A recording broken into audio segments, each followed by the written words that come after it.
자유스럽게 중간중간에 필요하신 질문들을 하면서 진행하면 어떨까 그런 생각이 듭니다. 제가 지금 디지스트에 겸직 교수로, 그러니까 미국은 안식년이라는 제도가 있어서요. 한국에 나와서 있는데 꼭 좀 디지스트 소개를 하라고 그래가지고요. 제일 앞에다 뒀습니다. 코센이랑 제가 있는 학교가 버지니아 대학교고요. 제가 있는 학교는 토머스 제퍼슨 대통령이 만든 학교고요.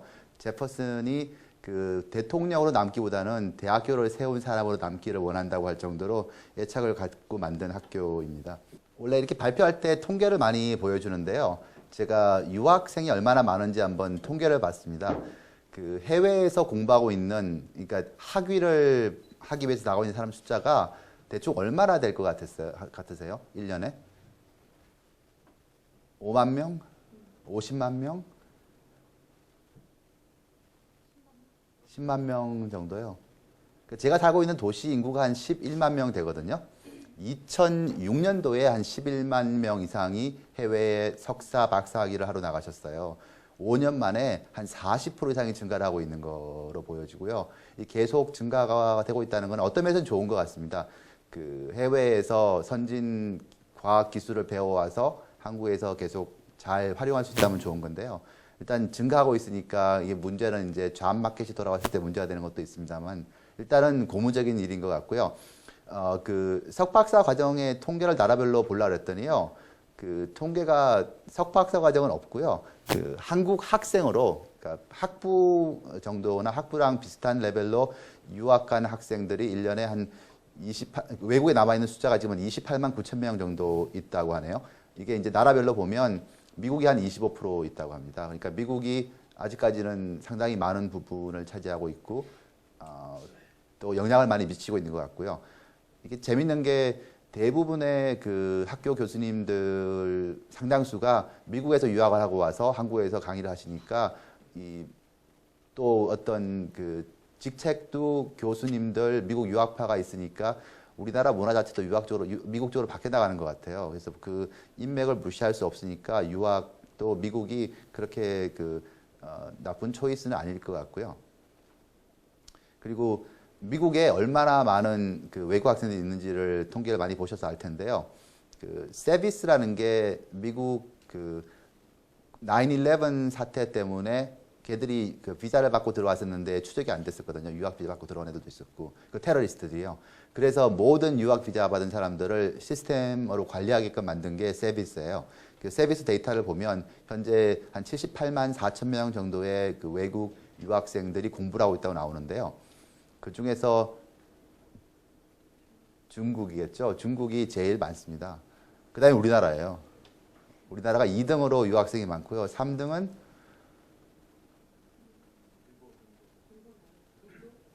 인도가 제일 그 다음으로 많습니다. 대충 숫자를 보면 우리나라가 자그마치 한 10만 명 이상이 미국에서 공부하고 있을 정도로 많이 유학을 가고 있습니다. 그러니까 좋은 거라고 봐야 되겠죠. 이 정도로 통계를 얘기하고요. 일단 제가 어떤 사람인지 좀 알려드리면 백그라운드가 좀 여러분들이 비슷한 입장에 놓고서 내가 유학을 가야 되겠느냐를 고민할 수 있을 것 같아가지고요. 제가 제 그 일종의 그 직장 경력 위주로 한번 얘기를 해봤습니다. 학부하고 대학원 한국에서 마치고 연구소에서 한 6개월 정도 사실 94년 겨울부터 졸업은 95년 2월 달에 하는데요. 논문 다 쓰고 나면 이제 할 게 없으니까 그 위촉 연구원을 가서 한 7개월 정도 일하다가 95년도에 유학을 갔거든요. 95년 9월에 유학을 가면서 유학을 가면 그 연구 조교 이런 걸로 일을 할 수 있는 기회가 많습니다. 그래서 운 좋게 그 텍사스에 있는 교통 그 연구소에서 이게 텍사스 A&M 주립대학교 안에 있는 연구소예요. 그 연구소에서 리서치 조교로 3년 동안 일을 하면서 그 공부를 했고요. 그 다음에는 그 박사를 마친 다음에 한국에 들어올까 고민을 하다가 연구 경력이 좀 있으면 도움이 될 것 같아가지고 그 미국 그 통계과학 연구소에서 리서치 펠로우를 한 2년 조금 넘게 했었습니다. 리서치 펠로우 포지션은 보통 그 내처럴 사이언스 파운데이션 같은 한국에서만 과학연구재단 이런 데서 그 펀딩을 줘서 이 연구를 할 때 가능하면 그 박사 후 과정들을 뽑아서 그 사람들을 트레이닝 시키라는 의미로 이렇게 많이 하거든요. 그래서 리서치 펠로우라는 직책으로 연구를 조금 하다가요. 그리고 한국에 돌아오려고 마음을 먹기 전에 미국에서 어플라이나 한번 해보자 대학교에 어떻게 되나. 그래서 미국 대학교에서 정말 많이 보이는 것마다 다 어플라이 했는데 오직 한 군데에서만 오라 그랬습니다. 그래서 할 수 없이 이제 버지니아 대학교에 가서 2001년부터 지금까지 처음에 이제 그 연구 교수로 시작했다가 조교수, 부교수가 됐고요. 이제 그레주에이트 프로그램 디렉터라는 직책은 이제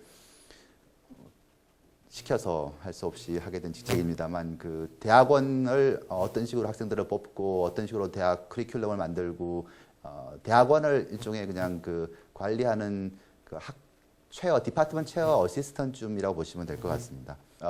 내가 과연 이 톡을 할 수 있는 자격이 있는가를 조금 설명을 해드리고 싶어가지고요.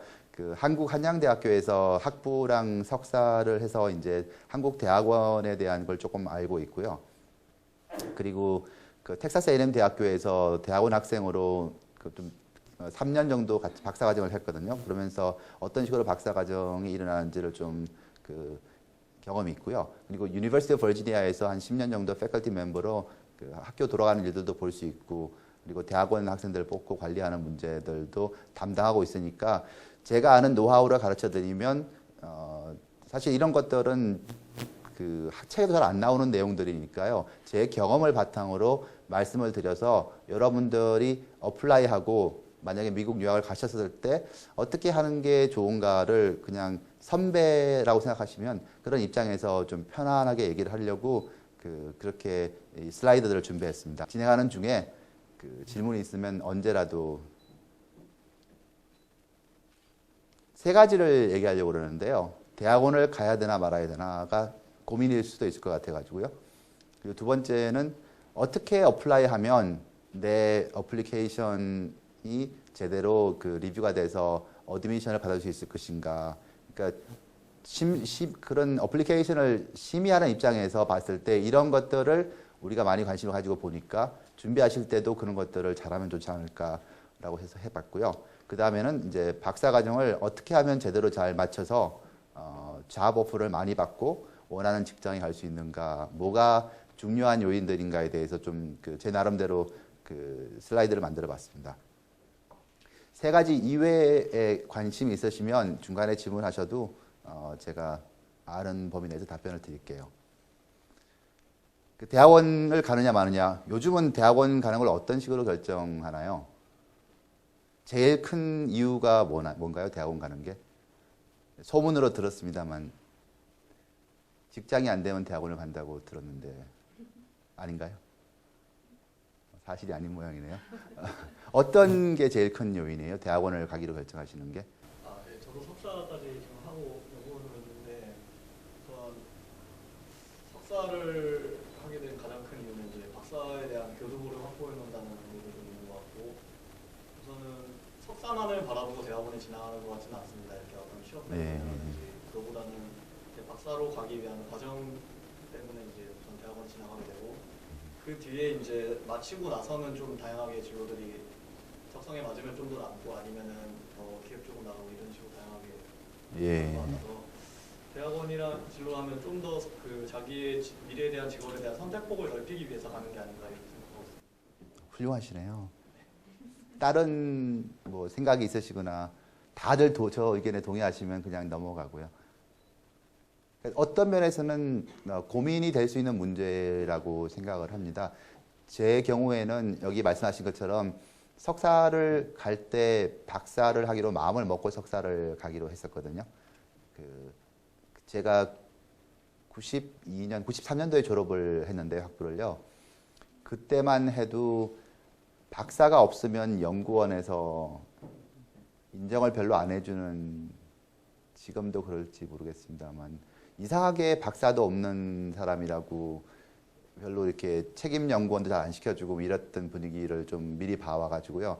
박사를 하겠다는 마음을 먹음과 동시에 석사를 진학을 하기로 결정을 했는데요. 근데 요즘은 진짜로 취직 때문에 석사해서 좀 더 시간을 벌어보자는 사람도 있는 것 같고, 경제적으로 과연 이게 얼마나 좋은가를 이렇게 분석해 놓은 게 있어가지고요. 제가 잠깐 소개를 해드리면요. 석사를 가진 사람들이 학부를 졸업한 사람보다 평균적으로 한 23%에서 50% 정도 샐러리를 더 받는다고 그 설베이한 결과. 석사 학위를 많이 인정해 준다는 얘기죠, 미국에서는. 근데 중요한 게 뭐냐 하면 이게 왜 내가 석사 학위를 하러 가야 되는가? 주로 이제 그 경제적인 관점에서 많이 본 내용들인데요. 처음에 내가 생각해야 될 게 내가 왜 가려고 하는가?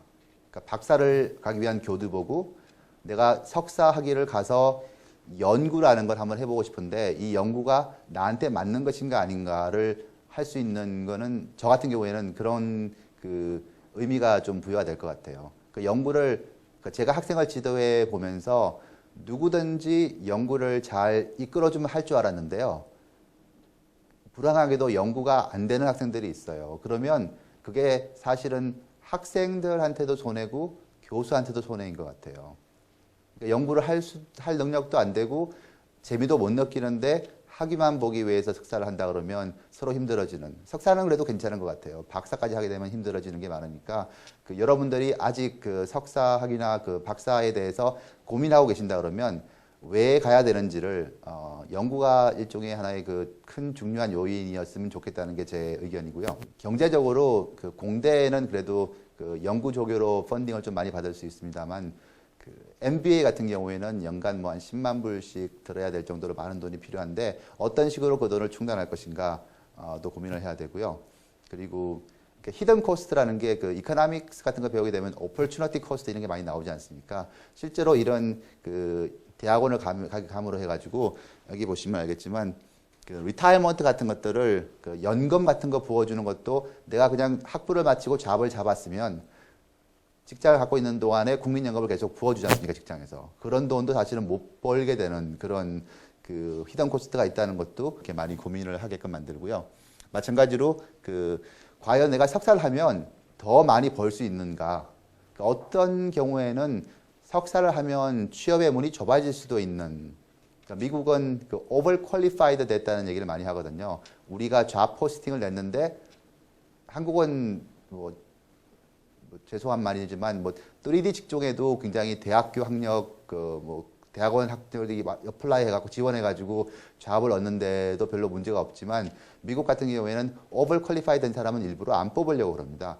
그 이유가 얼마 안 있고 딴 데로 갈 사람일 수 있을 확률이 높고 그리고 이 사람은 딴 데 가서 더 잘할 수 있는데 왜 여기 와서 일해야 되는가 그런 오버 퀄리파이드 문제 때문에 잡을 잘 못 잡을 수도 있는 극단적인 경우에는 그리고 이제 과연 어느 정도 더 많이 벌 수 있는가에 대한 고민을 좀 해야 되고요. 그리고 마지막으로는 그레지 스쿨이 주는 그 보상이라 리턴이라 그러나요? 이런 나한테 줄 수 있는 베너핏이 자신이 인베스트먼트 하는 것에 대해서 어느 정도 될 것인가. 내가 시간을 투자하고 내 돈을 투자했는데 그게 과연 가치 있는 리턴이 돼서 돌아올 수 있는가를 고민을 해야 될 것 같아요. 그냥 젊었으니까 2년 정도 더 이렇게 시간을 보내는 거는 괜찮을 거야. 근데 그게 다른 일로 2년을 보냈을 때 자기한테 돌아오는 그 보상하고는 비교를 해봐야 될 것 같아요. 그래서 첫 번째 메시지 제가 하고 싶은 얘기는 직장이 안 되기 때문에 대학을 간다는 거는 좀 안 했으면 하는 마음으로 그런 얘기를 드립니다. 두 번째는 이게 제 경험인데요. 돈 때문에 돈을 많이 벌 수 있으니까 대학원을 해야지는 아닌 것 같은 생각이 들고요. 그러니까 확률도 사실 25%에서 50% 정도 더 많이 벌 수 있긴 합니다만 내가 돈 때문에 대학원을 간다는 거는 저는 안 했으면 좋겠다는 생각이고요. 그리고 아까 잠깐 말씀드렸지만 미국 같은 경우에는 학위가 높을수록 직장의 문이 좁아질 수도 있다는 그런 위험 요소가 있으니까 잘 고민해서 결정해야 되고요. 그리고 여기 제가 얘기하고 싶은 내용은 직장을 잡았어요. 학부를 마치고. 그러니까 갈림길이 학부를 마치고 바로 대학원을 갈 것이냐 아니면 학부를 마치고 직장 생활을 좀 하다가 그 경험을 바탕으로 대학원으로 돌아올 것인가 그런 것들을 조금 고민할 수 있잖아요. 근데 재밌는 게 미국 같은 경우에는 학부를 마치고 잡을 잡으면 최소한 5만 불에서 한 6만 불을 받을 수 있다고 보자고요. 그러면 5만 불에서 6만 불을 받으면서 직장 생활을 하다가 2, 3년 후에 대학원으로 들어오면 대학원에서 연구 조교를 하더라도 주는 돈이 2만 불이 채 안 되거든요.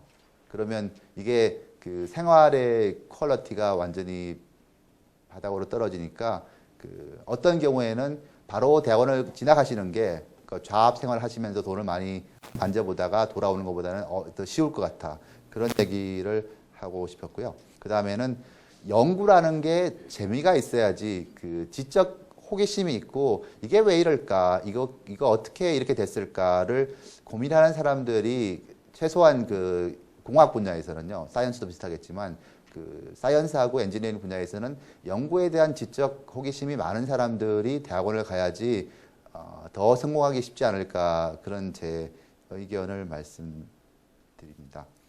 이거는 그냥 외국에서 만든 툴인데요. 미국은 그 아까 말씀드렸지만 굉장히 프랙티컬하게 그 주판을 많이 퉁기니까 과연 내가 대학원을 가는 게 도움이 되는가 안 되는가를 굉장히 다양한 방법으로 분석할 수 있는 웹 베이스드 툴을 많이 제공하고 있습니다. 그래서 혹시 슬라이드를 받으실 수 있으시면 아니면 저한테 이메일 보내시면 제가 보내드릴 수 있는데요. 그 심심하시면 한번 해보시면 될 것 같아요. 거기까지가 이제 제가 말씀드리고 싶은 과연 대학원을 가야 되는가, 언제 가면 좋은가, 바로 가는 게 좋은가, 왜 가야 되는가, 뭐 간단하게 설명을 드리면 그 지적 호기심이 있어서 연구하고 싶은 분들이 대학원을 가시는 게 그 대학원 생활하시기도 재밌을 것 같고요. 그리고 가능하면 직장에서 돈 많이 버시기 전에 대학원 가시는 게 그 대학원 생활이 쉽지 않을까라는 생각을 합니다. 어떻게 어플라이 하는가가 이제 결정을 해서 시험 점수가 나와야 되겠죠. 물론 토플이나 뭐 토익 같은 게, 토플이나 GRE 같은 게 중요하니까요. 그 첫 번째 아마 질문이 내가 석사 과정을 여기서 하고 가는 게 좋은지 아니면 바로 유학을 가서 미국에서 석사하고 박사를 같이 하는 게 좋을지 이걸 결정해야 될 것 같아요. 이건 순전히 그 제 의견이니까 뭐 어떤 게 정답이고 어떤 게 오답이다 하는 거는 없습니다. 근데 제 경험을 보면 그 저는 석사를 여기서 하고 갔습니다. 석사를 여기서 하고 가는 게 더 좋았던 것 같아요. 그냥 바로 석사를 하러 오신 분들을 제가 겪어봤고 석사를 하고 오신 분들도 같이 많이 겪어봤는데요. 제가 보는 장점은 이런 것 같아요. 한국에서 석사 하시면 뭐 정말 그 리서치를 열심히 하시든지 아니면 교수님 프로젝트를 열심히 하시든지 뭐 하여튼 연구를 해야지 되지 않습니까? 열심히.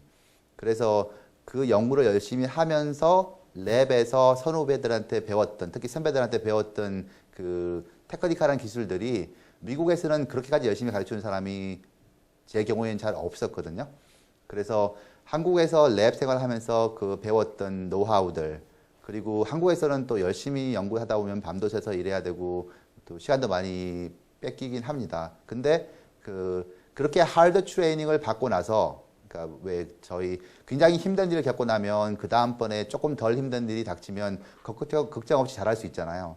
그런 것처럼 한국에서 좀 이렇게 하드 트레이닝을 받고서 대학원 박사과정을 갔더니 영어 빼고는 어려운 게 없었을 정도로 영어만 처음에 좀 극복하기 힘들었지만 그 일하는 문제라든가 뭐 테크닉이라든가 이런 것들에 대해서는 훨씬 더 유리한 입장에서 시작할 수 있었던 게 아닌가. 그래서 저 경험을 바탕으로 하면 석사를 여기서 하는 게 더 좋을 것 같다라는 제 개인적인 의견입니다. 그래서 만약에 학부를 마치시면서 내가 박사과정을 바로 석박사과정을 미국으로 갈 것인지 아니면 석사를 여기서 하고 갈 것인지 고민이 되시면 한번 생각해 보시라고 말씀을 드리고요. 어플라이 하시기 전에 이제 제일 중요한 게 아마 그 커뮤니케이션 채널을 오픈업 하는 겁니다. 저도 굉장히 많은 이메일을 받고 답장을 그냥 미리 만들어 놓은 템플릿으로 하는 경우도 많습니다. 근데 이제 이게 답을 하게끔 질문을 하면 달라지는 것 같아요. 관심을 기울여 주는 게요. 예를 들어서 그냥 내가 너네 학교에 관심이 있어서 어플라이 하려고 그러는다. 너네 학교에 뭐 이번에 몇 명이나 뽑을 것 같냐, RA 포지션이 있을 것 같냐 이렇게 물어보면 그 답장이 그냥 간단하죠. Thanks for applying for your interest in our program. 그래서 이렇게 템플릿 만들어 그냥 보내면 되는데요. 만약에 내가 요즘 이런 쪽에 연구 관심이 있고 교수한테 굉장히 스페시픽한 그 질문을 하면 돼요. 어떤 사람은 심지어 내가 너 페이퍼 이걸 봤는데 관심이 있더라라고 시작한 사람도 있어요. 근데 그렇게 오는 이메일인 경우에는 답장을 안 하기가 좀 힘들어요. 내 논문을 보고서 관심이 있다고 얘기하는데. 그렇게 해서 특히 박사과정일 경우에는 좀 이따도 말씀드리겠지만 학교보다는 교수를 타겟으로 정해서 가시는 게 더 좋은 것 같아요. 그래서 이메일을 보내든지 무슨 인쿼리를 보내가지고 커뮤니케이션 채널을 먼저 이렇게 오픈하는 게 굉장히 중요할 것 같아요. 사실 뭐 지원하는 게 이렇게 어렵진 않습니다만은 너무 많이 지원할 필요도 없지 않습니까?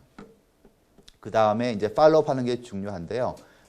교수랑 이제 커뮤니케이션이 돼서 교수가 이제 내 어플리케이션이 학교에 가게 되면 눈여겨볼 만한 정도가 됐다고 싶으면 어플라이 하신 다음에 팔로우업을 하는 게 좋습니다. 팔로우업을 할 때는 그냥 내가 어플라이 했는데 언제쯤 결정할 거니? 라고 물어보는 것보다는 내가 왜 너한테 중요한 리소스가 되는지, 대학원 학생이 돼서 너의 연구에 도움이 되는지를 미국은 셀링한다 그러거든요. Selling your strength를 하는 게 굉장히 중요할 것 같습니다. 교수도 마찬가지이기 때문에 자기가 갖고 있는 연구 펀드가 있고 자기가 프로포즈를 내서 받아올 수 있는 펀드가 있고 그리고 학교에서 TA로 또는 다른 센터에서 갖고 있는 돈으로 스포트할 수 있는 지원할 수 있는 대학원생들 숫자들이 있습니다. 그러면 똑똑한 애, 연구 잘할 수 있는 애를 뽑는 게 유리하지 그냥 어플리케이션 했다고 점수만 좋다고 뽑는 거는 별로 안 좋거든요. 그러니까 토플 점수가 좋다고 GRE 점수가 좋다고 뽑기보다는 이 학생이 리서치 케이퍼빌리티가 얼마나 있는지를 더 많이 봅니다, 사실은. 그래서 힘들지만 영어로 논문을 쓰셔서 인터내셔널 컨퍼런스라도 내서 요즘은 학교마다 BK로 이렇게 펀딩이 좀 있을 테니까요. 국제학회에 가시든지 그래서 발표한 경험을 보여주고 내가 리서치를 할 수 있다는 것을 보여줘야지 교수들이 관심을 많이 가집니다. 특히 박사과정 학생을 뽑을 때는 연구를 할 수 있는 자질이 잘 안 되어 있으면 가능하면 안 뽑으려고 그래요.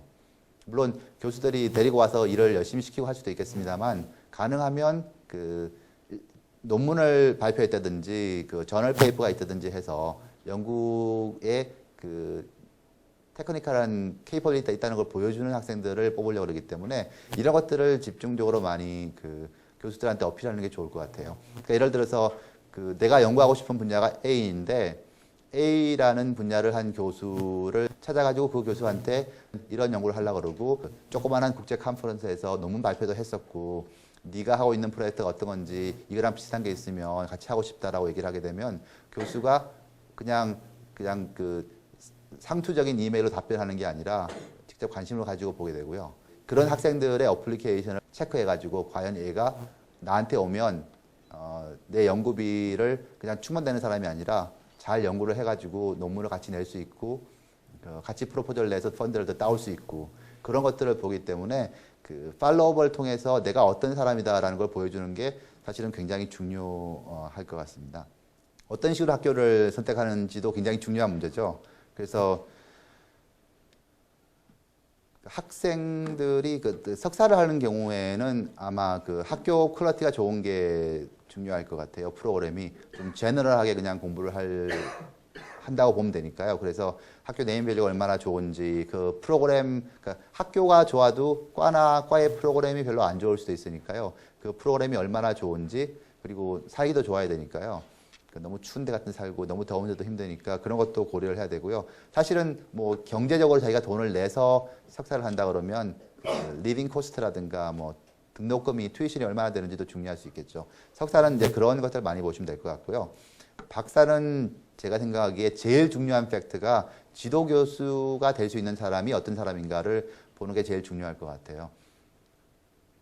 지도 교수가 가장 중요한 요인이 되고 그 다음에 나머지를 고려하시는 게 박사 과정을 지원할 때는 키 포인트가 아닐까 생각합니다. 어떤 식으로 이제 어플리케이션을 준비할 것인가가 중요한데요. 이게 이제 저걸 알면 이제 우리가 백전백승이라고 그러지 않습니까? 그래서 교수들은 그레주에이트 프로그램에서는 과연 뭘 생각하고서 학생을 뽑는가를 보면 이제 이해가 쉬워질 것 같아가지고 좀 준비를 했는데요. 교수가 그 학생들 어플리케이션을 보는데 얼마나 많은 시간을 소비할 것 같은지 한번 생각해 보면요. 사실 교수가 이것만 하는 직업이 아니지 않습니까? 대학원생, 좋은 대학원생 뽑는 게 정말 중요하다는 건 모두 다 공감하고 있는데요. 그게 눈에 띄게 잘 되는 그룹이, 그러니까 예를 들면 여러분들이 그 누굴 뽑는다고 사람을 모집하면 아마 반 정도는 열심히 안 봐도 별로 안 된다고 추릴 수 있는 경우가 많습니다. 미국에서 그 교수를 뽑을 때도 교수 한 명 뽑는데 200명이 온다 그러면 100명 정도의 어플리케이션은 그냥 이렇게 보고도 없애버릴 수 있을 정도로 금방 눈에 띄거든요. 그러니까 그렇게 되면 안 되니까 그 교수들도 사실 저희 과 같은 경우에 한 150명에서 200명 정도가 어플라이를 하거든요. 대학원을 위해서. 그럼 뽑는 사람은 한 20명, 25명 정도예요. 그러면 그 대충 보면 얼마간 시간을 소비하지 않아도 이건 뭐 별로 열심히 안 봐도 되겠다라는 느낌이 오는 게 많거든요. 그래서 10분, 15분도 채 안 보니까 그거를 이제 어떤 식으로 자기를 부각시켜야 될지를 많이 고민을 해야 될 것 같고요.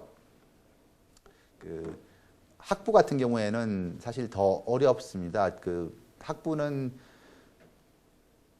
정해진 전공을 정하는 것도 아니고 그냥 단대별로 어플라이를 하는데 학부인 경우에도 저희 버지니아 대학교 같은 경우에도 이그제미너라는 사람이 있는데 한 케이스를 2명에서 3명 정도가 18분에서 한 20분 정도만 이밸류에이션을 한답니다. 학부 학생들도 에세이 스코어도 있고 에세이도 있고 뭐 볼 게 많습니다만은 그렇게 많은 시간을 소비하지 않으니까 어떤 식으로 어플리케이션을 만들어서 이 사람들 눈에 띄게 하는지를 좀 고민을 해봐야 될 것 같아요. 저희 학교의 예를 들어드리면요. 제가 아까 말씀드렸지만 그레듀에이트 프로그램 디렉터라고 그랬잖아요. 이 그레듀에이트 프로그램 디렉터가 하는 일이 그 스크리닝을 하는 겁니다. 그러니까 모든 게 다 전산화되어 있어요. 그러니까 모든 교수가 공대 전체의 어플리케이션들을 다 볼 수 있어요. 근데 그걸 다 볼 사람은 아무도 없고요. 과에서 제가 이제 그 보통 퍼스트 스크리닝을 합니다. GRE 스코어라든가 GPA라든가 학교라든가 이런 걸 보고서 이렇게 스크리닝을 하면서 아마 제가 한 학생당 10분 정도 시간만 투자해서 이렇게 보면서 이 학생이 에버리지보다 높다고 생각이 되면 이 학생이 하는 분야랑 비슷한 교수들 2명이나 3명한테 이 이메일을 보내요. 내가 지금 스크린 중인데 이 학생은 네가 한번 눈여겨봐라. 그러면 그 중에 안 들게 되면 그 학생들의 어플리케이션을 볼 수 있는 방법이 교수가 찾아서 보는 수밖에 없어요. 그 PhD인 경우에는 교수랑 커뮤니케이션을 해서 교수가 내가 어플리케이션에 들어가면 꼭 한번 쳐다볼 수 있도록 만들고 뭘 잘하는지를 내가 이런 퍼블리케이션이 있고 이런 쪽에 테크닉이 있고 이런 쪽에 연구를 하고 싶다라고 어필을 많이 하셔야지 교수가 그러니까 그레듀에이트 프로그램 디렉트가 스크리닝 하면서 그냥 지나친 게 있어도 다시 볼 수 있는 기회가 생기는 그런 게 중요해서요. 제일 중요한 게 이제 대학원 박사과정이면 아까 말씀드린 대로 내 지도교수가 될 사람이 꼭 내 어플리케이션을 다시 눈여겨볼 수 있도록 그러니까 실제로 그 모든 교수가 모두 다 본다는 게 불가능하기 때문에 그 많은 학과들이 저희랑 비슷한 시스템을 이용해서 처리를 하고 있습니다. 그래서 그걸 아시면 좀 도움이 될 것 같고요. 교수들이 뭘 중요시하게 생각하는가를 고민해 보시면 뭐 잘 아시겠지만 리서치를 얼마나 잘하는가를 보고 싶어 합니다. 그러니까 미국 학생들을 선호할 수 있는 이유 중에 하나가 일단 커뮤니케이션에 문제가 없다는 게 미국 학생들이 특히 그 한국 학생이라든가 중국, 에이지안 학생들보다는 훨씬 더 유리한데요. 그러니까 뭐 얘기를 해줬는데 못 알아듣으면 이건 좀 곤란하지 않습니까? 그렇지만 한국 학생들이 정말 잘할 수 있는 게 대부분의 미국 학생들보다도 리서치 경험이 좀 더 많을 수 있고요. 대학원을 여기서 나온 경우에도 그렇고요. 또 수학도 아직까지는 훨씬 잘하고요. 이렇게 뭐 던져놓고 하면 시키는 것도 잘하고 열심히 잘하는데 그거를 그러니까 이런 거라고 얘기할까요? 그러니까 한국 학생을 좋아하는 미국 교수들이 꽤 있습니다. 이게 열심히 한다고 알고 있고, 근데 그거를 내가 프로브만 해주면 미리 증명만 해서 보여주면 내가 리서치를 할 수 있다는 거를 훨씬 더 유리해지는 거죠. 그래서 리서치를 할 수 있다고 보여줄 수 있는 방법이 여러 가지가 있겠습니다만 제일 쉬운 방법이 저널 퍼블리케이션이 있으면 제일 쉽죠. 한국 저널보다는 외국 저널을 선호하는 게 영어로 어차피 써야 되고 발표해야 되니까요. 그래서 힘드시더라도 꼭 연구하신 거를 가능하면 first source나 second author로 해서 그 논문을 내시고 그 드래프트라도 상관없습니다. 내시고 이런 연구를 하고 있다고 어필을 하고 내가 리서치 할 수 있는 능력이 있다는 걸 보여주는 게 제일 중요합니다. 그게 되고요. 그 다음에는 이제 그 퍼블리케이션 똑같은 얘기죠. 내가 논문 발표를 이렇게 여러 개 해놨으면 얘가 뭘 해도 리서치를 한 경험이 있고 해봤다는 게 증명이 되니까 교수가 이제 얘한테 한 번 더 자세히 쳐다보고 GPA가 어떤지도 쳐다보고 여러분들 어플라이 해보셨으면 알겠지만 레주메 같은 걸 올릴 수 있는 란이 있지 않습니까? 다른 건 복잡하게 막 쓰는데요. 그래서 저 같은 경우에는 제일 먼저 보는 게 그 GR이나 GPA도 보지만 레주메이를 봐서 이 학생이 어떤 백그라운드가 있는지를 먼저 봅니다. 그래서 레주메이를 나중에도 얘기하겠지만 그 한 페이지 정도로만 해서 그 하이라이트 하는 게 내가 정말 교수가 관심 있다는 게 그러니까 뭐 어떤 사람은 합의도 적고 어떤 사람은 뭐 그 리더십 스킬 같은 것도 많이 적긴 합니다만 중요하죠. 중요한데요. 제일 중요한 게 어떤 식의 리서치를 해왔고 어떤 식의 리서치가 관심이 있고 그 리서치에 대해서 내가 이렇게 증명할 수 있는 자료가 있다는 걸 보여주는 게 더 중요한 것 같아요. 그래서 하고 싶은 분야가 A고 B도 좀 관심이 있다 그러면 AB 분야를 굉장히 중요하게 하이라이트 하시고 그 다음에 AB 분야에 대해서 해놓은 저널 퍼블리케이션이나 컨퍼런스 프로시딩에 발표한 게 있으면 그거를 그 부각하시는 게 더 유리하실 것 같습니다. 교수들이 그런 것들을 많이 눈여겨보니까요. 그리고 펀딩 어퍼추너티도 중요하죠. 사실 한국도 등록금이 많이 비쌉니다만 저희 유니버시티 오브 버지니아 같은 경우에도 그 1년 등록금만 한 22,000불이 되니까 싸지 않거든요. 그걸 자기가 내고 다니려면 많이 힘드니까요. 그걸 보기 위해서는 그 퍼블리케이션이라고 얘기하겠지만 그 퍼블리케이션을 해서 내가 이런 식으로 리서치를 해왔고 할 수 있고 하고 싶다고 얘기하면 그 교수가 자기 펀딩하고 매치가 되는 프로젝트가 있으면 시킬 수 있고요. 심지어 이 학생이 잘한다 싶으면 그 이런 말씀 드리면 이해하실 수 있을 것 같아요. 사실 그 내가 돈이 예를 들어서 4명의 새로운 학생한테 돈이 있는데 4명한테만 오프를 주면 4명 중에서 3명만 오면 1명을 못 받지 않습니까? 곤란해지거든요. 어차피 그 같은 게임이니까요. 그 좋은 학생을 받고 싶은데 좋은 학생은 또 다른 학교에서도 오프를 받잖아요. 그래서 교수들이 그 리스크가 있지만 4명이 필요한데 4명보다는 많은 사람한테 오프를 줘요. 하다 보면 안 오거든요. 근데 다 오면 어떡하냐? 다 오면 그 과에서 돈을 조금 마련해서 지원을 해주니까 가능하면 좋은 학생은 받아주려고 그래요. 그래서 이 학생이 정말 훌륭한 학생이고 내가 펀딩이 없을지도 모르지만 같이 데려와서 일하고 싶은 마음이 생기면 받아주려고 그러니까 그 리서치한 분야가 페이퍼를 낸 분야가 교수가 지금 하는 프로젝트랑 완전히 일치가 안 되더라도 데려오고 싶은 학생이 되면 여러 학교에서 펀딩을 오프를 받을 수 있는 그런 기회가 생길 겁니다. 커뮤니케이션을 계속하는 것도 중요하죠. 교수한테 어떤 식으로. 그러니까 조금 뒤에도 설명을 하겠지만 재밌는 게요. 만약에 여러분이 그 어드미션 레터를 받잖아요. 이메일이나 뭐 옛날에는 편지로 왔습니다만 그러면 맨 먼저 하실 게 이제 다른 학교에다가 이메일을 보내는 겁니다. 내가 이 학교에 어드미션을 받았는데 너네 학교는 언제쯤 결정을 할 것인지 그리고 이 학교에서 펀딩을 받았으면 내가 이 학교에서 펀딩을 받았는데 내가 정말 너네 학교에 관심이 많다. 네가 펀딩이 어떤 상황인지 물어보면 일단 다른 학교에서 받았으니까 얘가 퀄리티가 없는 학생 아니다라고 생각하는 거죠. 그리고서 어떻게 하면 또 얘를 리크루트 할까라고 고민을 할 정도로 그렇게 그 커뮤니케이션을 계속하는 게 중요합니다. 그러니까 그 커뮤니케이션을 그냥 랜덤하게 하시는 게 아니라요. 굉장히 스페시픽하게 그 교수한테 맞는 공을 많이 들으셔가지고 정말 할 수 있는 게 이메일 보내서 커뮤니케이션밖에 없다라고 생각을 하시고 그 교수한테 최대한 어필하면서 그 교수가 답변을 해야 될 정도의 이메일을 보내는 게 좋습니다. 그냥 뭐 잘 있었냐, 잘 받았냐라는 그런 단순한 게 아니라 그 교수가 고민해서 답변할 수 있도록 해주는 게 그 커뮤니케이션 채널을 오픈하고 계속 그 관계를 가질 수 있는 게 기회가 될 겁니다. 똑같은 얘기인데요.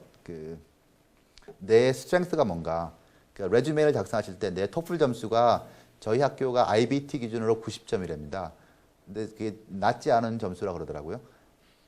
그래서 만약에 90점을 훨씬 넘는다 그러면 나는 토플도 무난히 넘겼다는 걸 자신 있게 어필하고요. GRE 같은 것도 마찬가지고요. GPA도 사실은 그 GPA가 학교마다 천차만별이지 않습니까? 어떤 학교는 굉장히 그 상대적인 그 GPA를 줘서 다 잘하지만 점수가 낮을 수도 있고, 잘할 수 있다는 거는 그 자기가 잘한 거는 다 보여주는 게 중요합니다. 내가 왜 이런 식으로 높은 GPA를 받았는지, 장학금을 내가 받으면서 다녔다든가 뭐 이런 식으로요. 가능하면 자랑하는 게 좋고요. 그리고 만약에 그 자기 GPA가 너무 낮다 그러면 그 뭐 저걸 나는 별로 없습니다만은 그 스테이트먼트 오브 퍼포스에다가 내가 학부 다닐 때 열심히 했는데 GPA가 좀 상대적으로 낮아 보인다. 이게 다른 학교랑 낮아 보인다. 그 이유가 우리 학교에서는 그 상대 평가를 하기 때문에 그렇다. 이렇게 설명을 해주면 그 교수가 혼자만 보는 게 아니거든요. 누군가 같이 봐서 결정을 할 때 그 도와줄 수도 있는 그런 상황이 오니까 가능하면 자기의 그 단점들을 최대한 왜 그런지 설명을 해서 디펜드 할 수 있는 게 중요할 것 같습니다. 그러니까 모든 사람이 다 좋을 수는 없거든요. 아까 레주메이도 말씀드렸지만 그 짧을수록 보기가 쉬우니까요. 그 한 페이지나 그 두 페이지를 안 넘게끔 해서 그 최대한 내가 강한 게 뭔지, 내가 잘하는 게 뭔지를 어필하는 게 제일 좋을 것 같습니다. 그 학교 프로그램에서 하고 싶은 분야에 맞게끔, 그리고 레주메이도 가능하면 학교별로 따로 만드시는 게 더 좋고요. 교수별로 따로 만드시는 것도 좋고요. 그 교수를, 그러니까 농담 같지만 제가 유니버시티 오브 버지니아에 있는데요. 어떤 학생이 그 스테이트먼트 오브 퍼포스에 나는 버지니아 텍에서 공부하고 싶다고 적었어요. 그거 제가 열심히 보겠어요? 그냥 이렇게 얘는 아닌 것 같아라고 생각할 정도로, 그러니까 그 굉장히 관심을 많이, 중요하게 노력을 많이 해서 관심을 가지고 준비하시는 게 좋을 것 같아요. 금방 말씀드린 것처럼 그 각 학교에 맞게끔, 그러니까 요즘은 웹사이트가 미국은 신경을 많이 씁니다. 그 학교를 보는 게 거의 웹사이트니까요. 웹사이트에 가셔가지고 최대한 어떤 일이 벌어지는지 그 학교에 대해서 공부를 하시고, 그리고 그 학교에서 그 교수가 하는, 그러니까 학교마다 뭐 그 포커스 에리어가 있어요. 저희 과 같은 경우에는 뭐 서스테이너빌리티 쪽이라든가 그리고 그 인포메이션 테크놀로지 어플리케이션을 많이 하거든요. 그러면 그런 걸 딱 캐치하셔가지고 내가 이쪽 분야로 공부하고 싶어서 너네 학교를 선택했다라고 쓰시면 이게 달라지죠. 그 SOP를 쓰는데 너무 이렇게 장황하게 쓰면 다 읽기 싫어지는 것도 있으니까요. 길게 쓰실 필요 없어요. 그냥 패러그래프 정도를 짧게 해서 그냥 백그라운드를 쓰시든지, 내가 어디서 공부했고 어떤 데 했고, 그 다음에는 학교에 맞게끔 패러그래프를 쓰시는 게 더 중요한 것 같아요. 그래서 각 학교마다 그 SOP든지 모든 걸 다 따로 만드시는 게 훨씬 더 그 교수들이 관심을 가지고 쳐다보고, 아, 얘가 준비한 것도 노력이 많고 우리 프로그램에 정말로 관심이 많은 학생인가 보다라고 생각할 수 있으니까요. 그렇게 하시는 게 중요할 것 같습니다. 그러니까 플레잉 게임 아까 말씀드린 건데요. 그 어플라이 한 다음에 간단한 이메일을 보내서 그 디시전 프로세스에 대해서 물어보는 거예요. 그러면 뻔히 알 수 있는 거지만 학교마다 그 어떤 식으로 하는지 설명해 주는 사람들이 있거든요. 그러니까 실제로 그 대부분이 이렇습니다. 미국이 재밌는 게요. 그 대학원인 경우에는 4월 15일이라는 날짜가 학생들이 어드미션 레터를 받았을 때 결정을 해서 통보해 줘야 되는 마지막 데드라인입니다. 그러니까 모든 학교가 공통이에요. 미국 모든 대학원이, 아니요, 그 공대랑 그 사이언스 쪽이요. 그 MBA나 뭐 의대는 다 틀리고요. 공대 대학원들은 최소한 모든 대학원 그 그래주에이트 프로그램 디렉터들이 합의를 해서 4월 15일 날을 기준으로 우리가 어드미션 레터를 얼마든지 내보내주는데, 그 사람들이 결정하게 하는 마지막 데드라인이 4월 15일이에요. 그런데 학교들도 게임을 하거든요. 어드미션 레터를 줬는데 얘가 올지 안 올지 궁금하잖아요. 분명히 훌륭한 학생이라면 여러 학교에서 어드미션 레터를 받았을 텐데. 그래가지고 학교마다 오픈하우스를 해요. 오픈하우스를 하면서 그 미국 전체에 있는 학생들을 비행기표를 주고 잠을 재워주고 데려와요. 데려와서 그 학교에서 대학원 학생들 만나게 하고, 그 학교에서 교수들 만나게 하고, 그리고 박사과정인 경우에는 교수랑 미리 컨택이 돼서 교수 랩에도 구경하고, 그 교수가 어떤 연구를 하고 이런 연구를 그 학생이 오면 할 수 있다는 것까지 다 보여줘요. 그렇게까지 열심히 리크루트를 하거든요. 그래서 학생이 이제 가고 난 다음에 그게 언제 이루어지냐 하면 보통 그 2월 말이나 3월 초에 이루어져요. 지금 3월 좀 넘었잖아요. 그러니까 저희는 벌써 그 소위 말하는 티어 1, 그 탑 학생들한테는 어드미션 오퍼를 다 줬어요. 그리고서 이제 불러와서 학교도 보여주고 이제 계속 커뮤니케이션을 하는 거예요. 이런 리서치가 있고 너는 뭐 어떻게 생각하느냐. 이게 대화를 하다 보면 얘가 올지 안 올지 감이 와요. 어떤 학생은 정말 오고 싶다고 얘기해서 얘기해주는 애도 있고. 그래서 4월 15일 전에 한 80% 이상의 확률로 얘가 올 거다라는 걸 아는 거죠. 그럼 안 올 애들이 몇 명이니까 세컨 티어 그룹한테 어드미션 레터를 다시 줘요. 그런 식으로 그 게임을 하는 학교들이 대부분이거든요. 그러니까 여러분이 그 어드미션 레터를 받으면 여러분의 퀄리티가 올라갈 수 있으니까 다른 학교에다가도 이메일을 보내고 다른 학교에서 그냥 어드미션이 나가고 그 파이낸셜 에이드는 아직까지 결정을 못했다라고 올 수도 있거든요. 그러면 그 파이낸셜 에이드를 받은 학교가 있으면 내가 이 학교에서 받았는데 너네 학교가 정말로 가고 싶다. 정말로 가고 싶다가 중요한 게 아니라 그런 내용이 되는 편지를 쓸 때 그 교수한테 네가 이런 연구를 하고 있고 내가 관심 있는 연구 분야가 이런 거고 내가 이런 식으로 지금까지 리서치를 해왔고 같이 어플라이해서 할 수 있는 거니까 가고 싶다라고 얘기를 하면 상황이 달라질 수 있거든요. 그러니까 그런 식으로 그 이메일을 보내서 커뮤니케이션을 채널을 오픈하고 그러니까 게임을 하는 거죠. 지금까지 말한 것처럼요. 그러니까 파지티브한 어드미션 디시전이 나오게 됐을 때 이거를 이용해서 다른 학교들한테 이제 얘기를 하는 거예요. 그러니까 미국 교수 잡도 마찬가지인 게요. 교수 잡은 이거보다 더 어려울 수도 있습니다. 보통 그 미국 교수 프로세스가 한 3배수 정도를 뽑거든요. 3명 정도를 인터뷰를 불러요. 온사이트 인터뷰를. 그래서 3명한테 그 중에서 제일 잘하는 사람한테 오퍼를 줘요. 근데 오퍼를 줄 때 그 결정하기까지 2, 3주밖에 안 주거든요. 왜냐하면 이 잘하는 학생은 그 교수 후보는 딴 학교에서도 오퍼를 받을 거니까 그 전에 결정을 해서 우리 학교에 오게끔 만들려고 하는 거죠. 그러면 그 2, 3주 동안에 이 사람은 뭘 해야 되냐 하면 자기가 딴 데 인터뷰를 아직 못 갔을 수도 있고요. 갔다 왔는데 그 퍼스트 초이스가 아니니까 기다릴 수도 있잖아요. 그래서 굉장히 많은 게임을 해서 자기가 원하는 학교 갈 수 있도록 하는 걸 많이 하거든요. 그러니까 대학원 학생도 마찬가지인 것 같아요. 내가 정말로 가고 싶은 원하는 학교는 파이낸셜 에이드를 안 주고 그냥 어디시만 줬고 그 내가 그냥 고려학원인 학교는 파이낸셜 에이드를 줘서 어드미션을 줬는데 그 더 좋은 학교를 가고 싶은 원하는 학교를 가고 싶다 그러면 이제 그런 게임을 해야 되는 거죠. 그냥 내가 여기 받았기 때문에 네가 줘야 된다는 것보다는 왜 내가 그 학교에 가고 싶은지 내가 저기 받을 정도로 퀄리파이드 된 학생이다. 리서치 케이퍼블리티도 있다. 그러니까 고려를 해달라 그러면 그 생각이 달라져서 없던 돈도 만들어서 어드미션을 줄 수도 있고요. 그런 게 있습니다. 그러니까 인쿼리 이메일도 보내고 그 딴 데서 받았으니까 그리고 굉장히 너네 학교에 관심이 많으니까 고려를 해달라는 식으로 해야 됩니다. 하는 게 더 유리하죠. Nothing to lose니까요. 여기까지가 이제 어떤 식으로 어플라이를 하면 좋다. 근데 여기는 좀 질문이 있을 것 같은데요.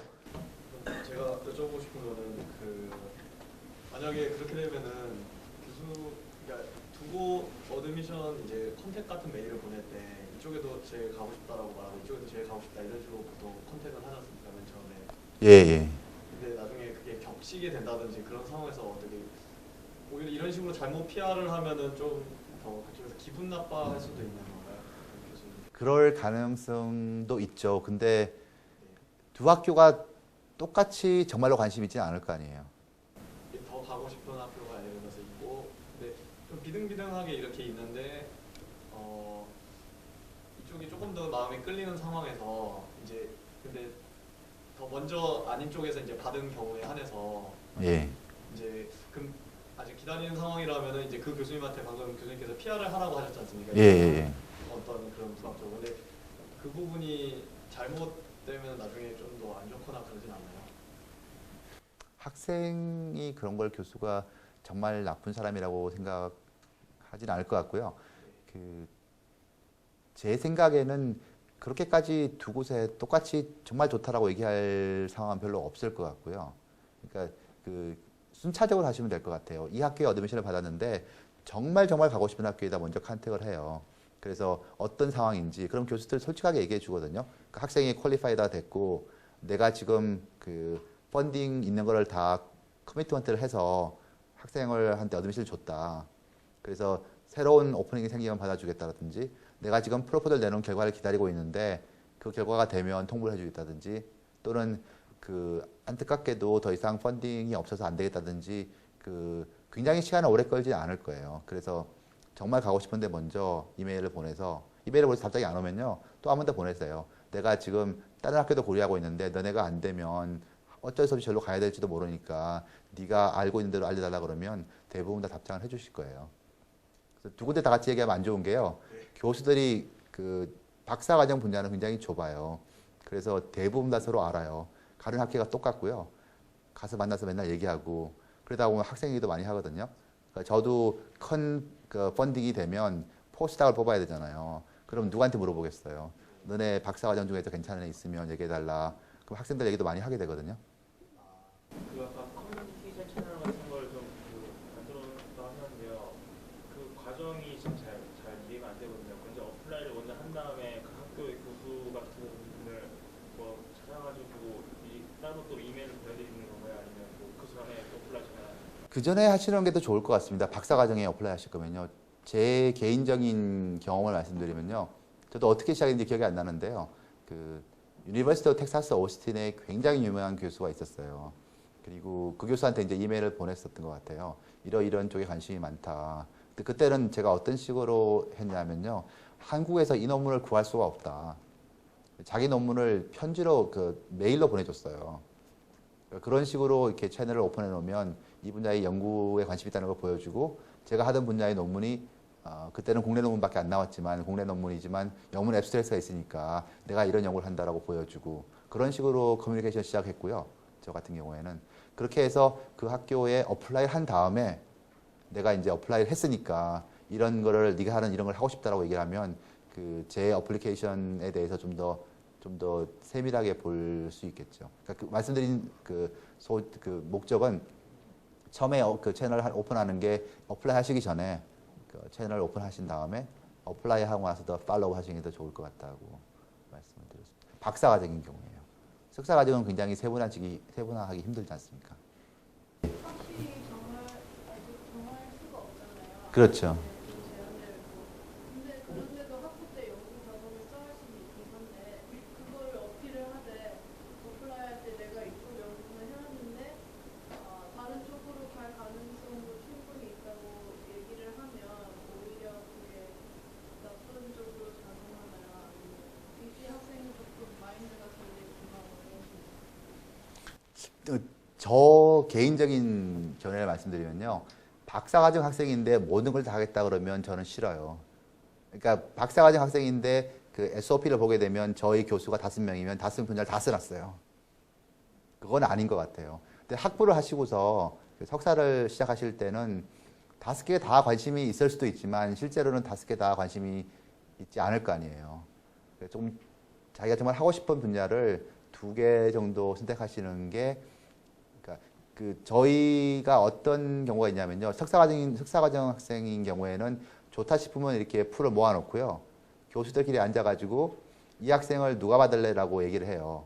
그럴 때 보는 게 이제 내가 SOP를 읽어봤을 때 얘가 이거 관심 있어 하더라. 그게 눈에 띄는 게 더 좋은 것 같아요. 너무 제너럴하게 브로드하게 써놓으시면 얘는 좋긴 한데 뭐 어떻게 해야 될지 잘 모르겠다 그러면 누가 픽을 안 할 수도 있잖아요. 일단 그 SOP를 잘 쓰게 되면 그거 하고 싶어 하니까 그 교수로 가도 문제가 없죠. 근데 미국은 우리나라랑 틀려서 교수님을 바꾸는 것도 전혀 부담스러워 하지 않아요. 그래서 그 내가 이렇게 2-3가지를 써놨다가 5개 다 써놨다 하더라도요. 누가 이렇게 테너티브하게 이런 거 해볼래 그랬는데 그 정말로 마음에 안 드시면 그러면 제가 다른 거 하고 싶다 그러면 교수님들이 그러면 여기 교수님들 만나보고서 네가 하고 싶은 거 정해라라고 얘기하니까요. 그게 그 전혀 문제되는 게 아니고 자연스럽게 이루어집니다. 보통 선택하는 과정에서 메일을 한 20개 보내면은 답장이 크게 오면 많이 오는 거거든요. 예. 근데 정말 가고 싶은 사람이 있는데 주방에서는 진짜 플라이를 2번 보냈는데도 없어요. 예. 그런 경우에는 포기를 해야 되나요? 얼마나 그 가고 싶은지 다 틀리겠죠. 만약에 그 랩에 그 아는 박사과정이나 연구생이 있으면 그 사람 통해서도 얘기할 수 있고요. 아니면 다른 그 학교에 선배가 있다든가 잘 모르는 사람이 있어도 얘기해 볼 수 있고요.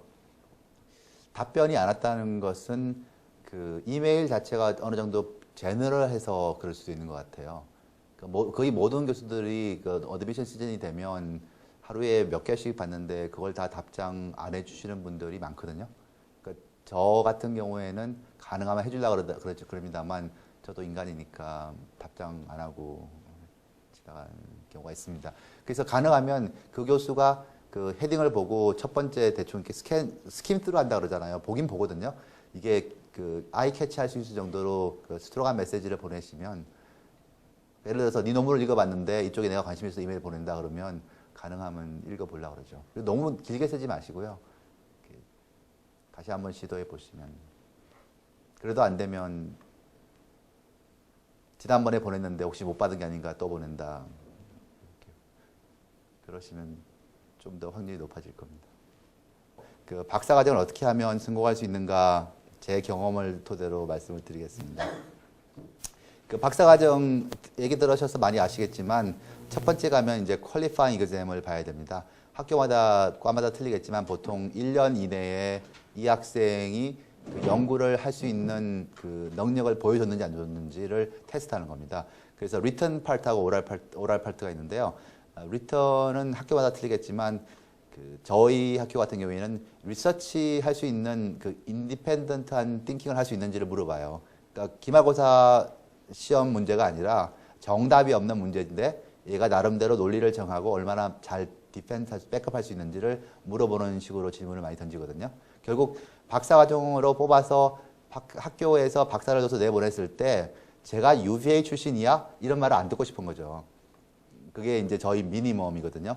제가 UVA 나와서 UVA 얼굴에 먹칠을 하는 경우는 발생하면 안 된다는 게 이제 그 저희끼리 하는 얘기니까요. 그래서 연구를 할 수 있는, 그 인디펜던트하게 연구를 할 수 있는 능력이 있는 게 중요하니까요. 그 리턴 이그잼에서 과연 얘가 그 어떤 새로운 답이 없는 문제를 봤을 때 어떤 식으로 자기의 논리를 정하고 그거를 자기 나름대로 그 디펜드 할 수 있는지를 보는 거를 많이 봐요. 그 오랄 이그잼도 마찬가지고요. 그 컴프리헨시브하게 생각할 수 있는 걸 만들어줘야 되거든요. 그게 하나의 분야만 봐서 아는 게 아니라 조금 폭넓게 이해를 하면서 그 자기의 논리를 세울 수 있는 그런 것들을 바라는 거니까요. 그런 시험을 통과해야 되고요. 그다음에 이제 프로포즈를 해야 되죠. 그 프로포즈는 박사 논문 제안서예요.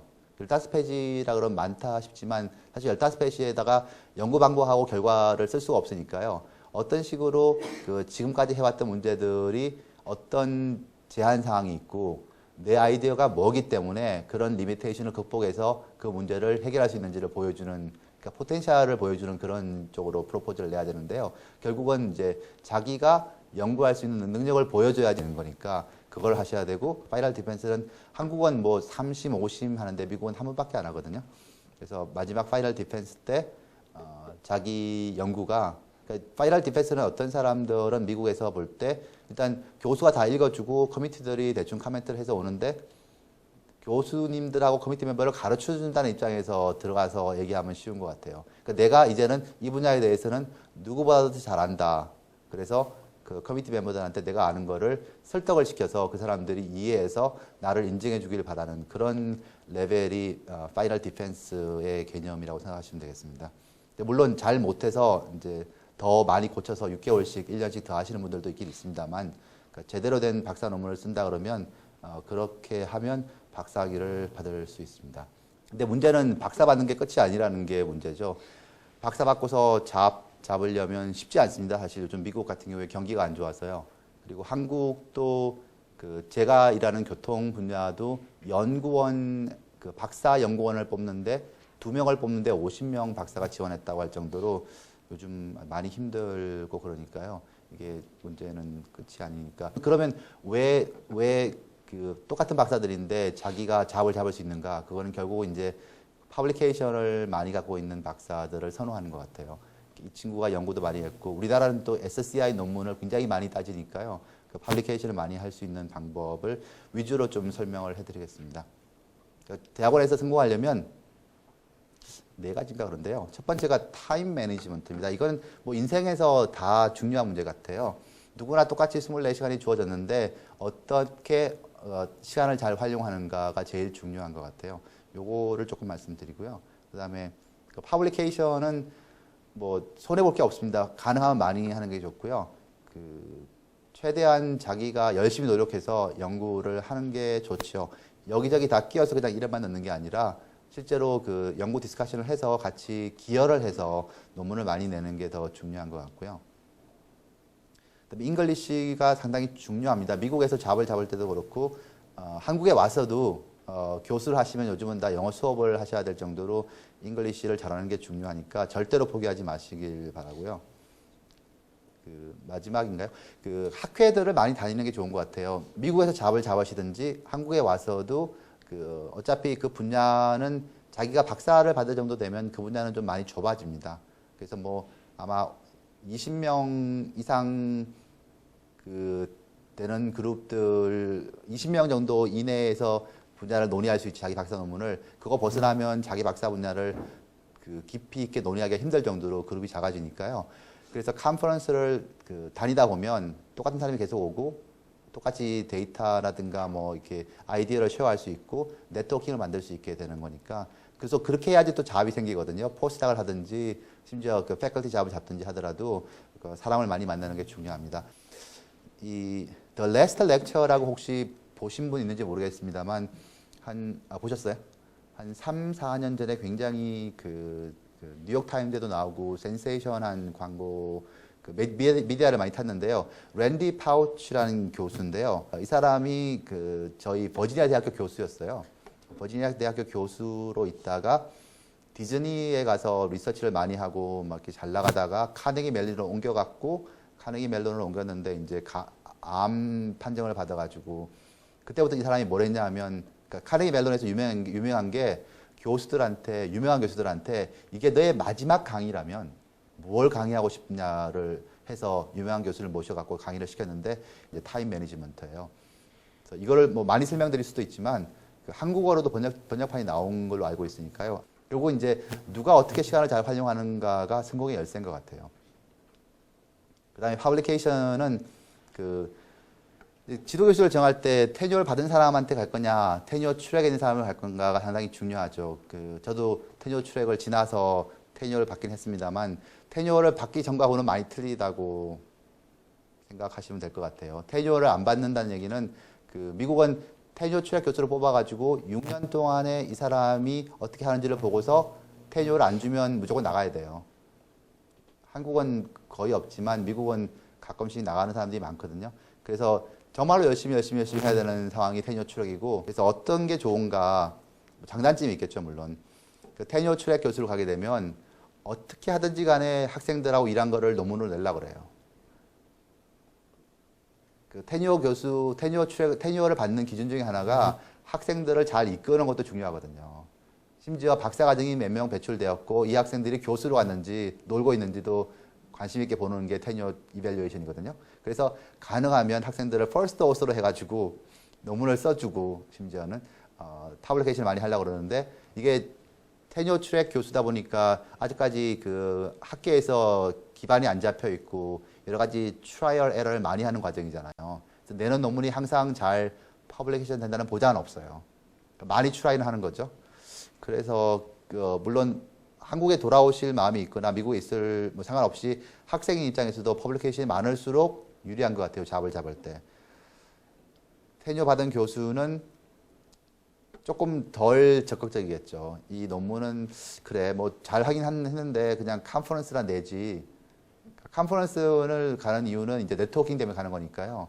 그래서 뭐 크게 저널 퀄리티가 될지도 모르겠지만 그 힘 안 들이고 그냥 컨퍼런스에 내지 그러면 학생들 입장에서 별로 안 좋은 거죠. 그래서 많이 고민이 되는 분야일 겁니다. 근데 내가 정말 하고 싶은 분야, 대가를 찾아가게 되면 대가가 일을 다 하는 게 아니라 그 그룹에서 일을 하는 경우도 있거든요. 그 그룹에 포스닥이 있고 심지어 조교수가 같이 일하는 경우도 있고, 그래서 정말 대가를 찾아가면 그 랩이 규모가 크면 큰 문제는 없는 것 같아요. 근데 그 좀 작은 학교에 그쪽 분야 교수가 2명, 3명인 학교에 갔다 그러면 이게 테뉴어 트랙이냐 아니냐에 따라서 그 리스크가 많이 있는 것 같아요. 그리고 또 테뉴어 트랙 교수인데 3년이 지난 사람이면 이게 또 조금 달라질 수도 있는데요. 근데 이건 뭐 제가 학생이 결정할 수 있는 문제가 아니잖아요. 중요한 팩터이긴 합니다만 뭐 자신이 결정을 하고서 그 배에다가 몸을 맡기는 수밖에 없는 것 같아요. 그래서 가능하면 그 랩에서 학생들한테 알아보고 결정하시는 것도 좋은 방법 중에 하나입니다. 여러 군데 오퍼를 받았고 고민하실 때 문제고요. 한 군데밖에 오퍼가 안 왔는데 고민하시면 뭐 하겠습니까? 가서 열심히 하는 수밖에 없죠. 학생이 열심히 해서 잘하는 것도 방법이니까요. 근데 그 차이점이 많다는 거. 테뉴어 받고 나면 아무래도 조금 이렇게 제대로 된 논문만 내고 싶어지는 것 같아요. 제가 테뉴어 받기 전에는 솔직히 말씀드리면 석사학위 논문을 읽을 때 이걸 어떻게 저널 페이퍼로 바꾸나를 고민하면서 읽었고요.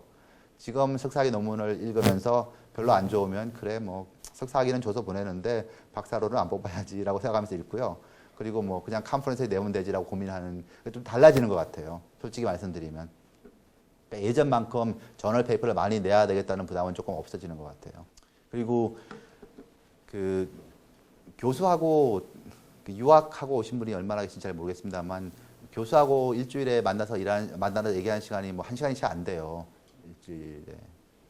그래서 가능하면 자주 만나는 게 좋아요. 연구할 거를 들고 가서 미리 열심히 해서 들고 가다 보면 교수가 관심 있게 봐주고 또 디렉션도 잘 줄 수 있거든요. 어떤 교수는 아무것도 안 하면 아무것도 안 하게 내버려두는 교수도 있어요. 근데 자기가 찾아가는 그런 게 중요한 것 같아요. 그러니까 저 같은 경우에는 제 지도 교수님하고 저를 펀딩을 주는 그 TTI라는 연구소에서 일했다 그랬잖아요. 그 교수님은 알지만 그 일종의 애정트 교수랑 같이 일을 했거든요. 그래서 저희 지도 교수가 제 리서치에 대해서 별로 관심이 자기 프로젝트만큼은 관심이 없었어요.